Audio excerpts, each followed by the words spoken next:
Hello students, I am Sumit. आपके channel में मेरा आपका बहुत बहुत स्वागत है। We will today in this lecture we will solve the question number 10 of question number 1 of exercise 1.4। तो इस क्वेश्चन में आपको क्या करना है, आपको चेक करना है वेदर इसका जो एक्सपांशन है वो टर्मिनेटिंग होगा या नॉन टर्मिनेटिंग होगा। तो मैंने उसकी कंडीशन लिखी है। अगर टर्मिनेटिंग एक्सपांशन बनता है इसका, तो उसको दोनों कंडीशन सेटिस्फाई करने पड़ेंगे। First condition is P and Q are coprime. अब P और Q क्या है? ये ऊपर वाला P, नीचे वाला Q, तो दोनों को प्राइम होंगे तो कंडीशन नंबर 1 सेटिस्फाई होगा। डिनोमिनेटर अगर इस फॉर्म में हम सेट कर सके तो सेकंड कंडीशन भी सेटिस्फाई होगा, और अगर दोनों कंडीशन सेटिस्फाई होती हैं तो इसे हम टर्मिनेटिंग एक्सपांशन बोलेंगे। आइए देखते हैं। 3 स्टेप्स में सॉल्व होता है। Step number 1 is finding factors. इसके आपको फैक्टर्स फाइंड आउट करने हैं, दोनों के, 77 के भी और इसके भी, डिनोमिनेटर न्यूमरेटर दोनों के। कंडीशन नंबर 1 में आपको को प्राइम, और कंडीशन नंबर 2 में आपको डिनोमिनेटर इस फॉर्म में आता है कि नहीं, वो आपको चेक करना है। तो आइए देखते हैं, स्टार्ट करते हैं।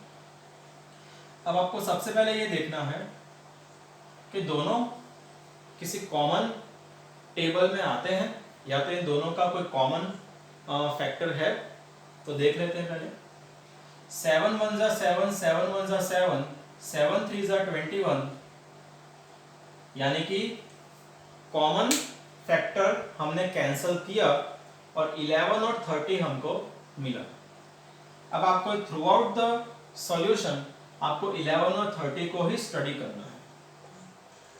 तो आइए देखते हैं 11 का फैक्टर क्या निकलेगा। अभी क्या इसमें क्या करना है, फाइंडिंग फैक्टर्स में इसका भी फैक्टर लिखना है। इसका फैक्टर आएगा 11 इंटू 1, 30 का फैक्टर 3 इंटू 5 इंटू 2, या तो 3 इंटू 2 इंटू 5। ठीक है, ओके। अब इसको मैं यहाँ लिखता हूँ फिर से।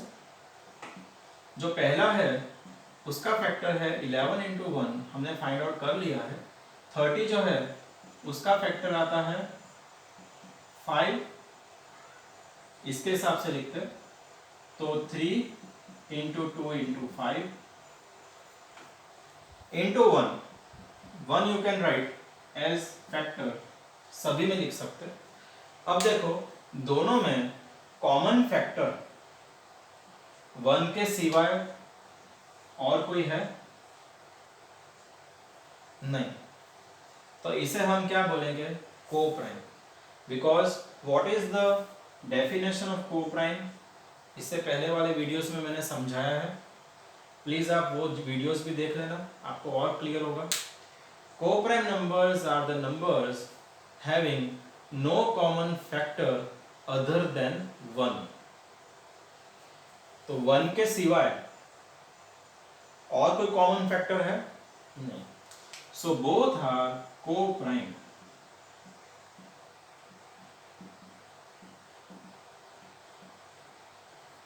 क्लियर। सेकंड कंडीशन में हमको डिनोमिनेटर को सॉल्व करना है। तो सबसे पहले डिनोमिनेटर लिखता हूं, इसको मैं 3:1, 2:1, 5:1 के फॉर्म में लिख सकता हूं। We can write it that like this also, but ये फॉर्म नहीं है क्योंकि इसमें 3 नहीं है। 2 आएगा चलेगा, 5 आएगा चलेगा, 2 कितनी बार भी आएगा चलेगा, 10 टाइम्स हो, 5 टाइम्स हो, 2 टाइम्स हो। 5 भी कितनी बार भी चलेगा, 5 1 टाइम हो, 5 टाइम हो, 6 टाइम हो, कितनी बार भी चलेगा, बट 2 और 5 के अलावा कुछ नहीं चलेगा। तो इसमें 3 आ गया, तो इसको हम ऐसा लिखेंगे, इट कैनॉट बी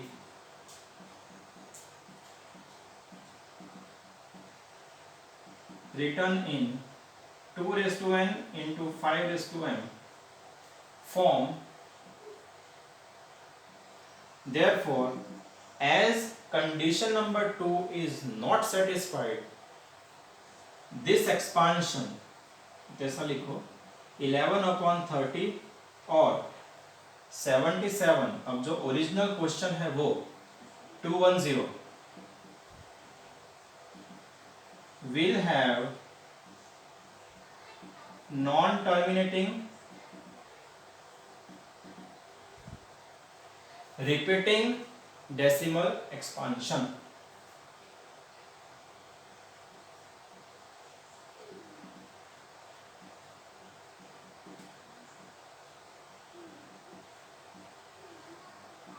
यानी जो क्वेश्चन में दिया है वही हम लिख रहे हैं कि non terminating repeating decimal expansion जो लिखा है वही हमने लिखा है, ठीक है।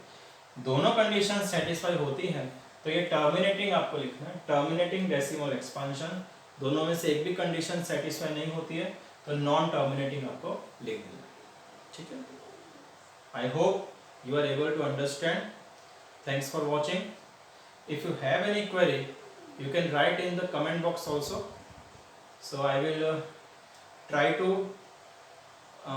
make another video in depth so you will be able to understand. Thanks for watching. All the best.